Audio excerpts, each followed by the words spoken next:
Time now for our Friday Making a Difference feature. At 2 this afternoon, exactly 1 week since the death of our Tim Russert, the U.S. flag outside NBC's Washington Bureau was raised again to full staff. By now, many know about Tim's contributions to journalism. Less well known is his quiet charity work to help and inspire others.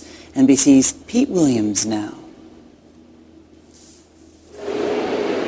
As a young man growing up in Washington, D.C., Messiah Ramkissoon dreamed about what he might choose for a career. But after joining the Boys and Girls Club, he met Tim Russert. Messiah Ramkissoon. Thank you, Mr. Russert, for your kind remarks. And that's when he decided to become a journalist. He met my mother, met my father, and, he told him this young man is going to be something successful one day. And now he's teaching, hoping to do as Tim did, to inspire young people. Seeing him as a role model was a catalyst for my own pursuits. He definitely gave me, the battery on my back to continue on that path. Tim helped the Boys and Girls Club of Washington raise over $1 million, presiding over charity dinners. He donated proceeds from his speeches and from his book, Wisdom of Our Fathers. Isn't there a child that you can tutor or mentor or coach or just help? Some are sick, some are lonely, some are uneducated. Most have little control over their fate. Give them a hand. Give them a chance. Give them their dignity. And on Meet the Press, he even extracted bets. All right. How about everyone you get wrong, you give $1,000 to the Boys and Girls Club of Washington, D.C. Okay.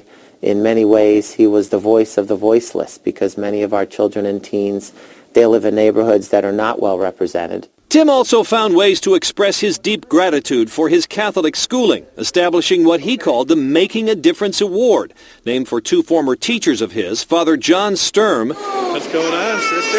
and Sister Lucille Saccarelli, who spoke at this week's memorial service. Tim Russert stands head and shoulders above all the many students that I have been blessed to have taught. I knew from day one that Tim was especially gifted in many ways. He recorded a special video message to announce this year's winner. Mrs. Posh is the epitome of a dedicated, committed, selfless, and professional educator. If you do an illustration... Mary Posh was honored for her exemplary teaching at Our Lady of Mount Carmel School in Niagara Falls. I realized what a special person he was and how dedicated he was to his Buffalo roots and to Catholic education, and I just hope I can continue to emulate those great qualities. The thousands who paid their respects at this week's wake in Washington knew little of Tim's contributions, or why his memorial card bore one of his favorite expressions. No exercise is better for the human heart than reaching down to lift up another person. An exercise Tim Russert never tired of. Pete Williams, NBC News, Washington.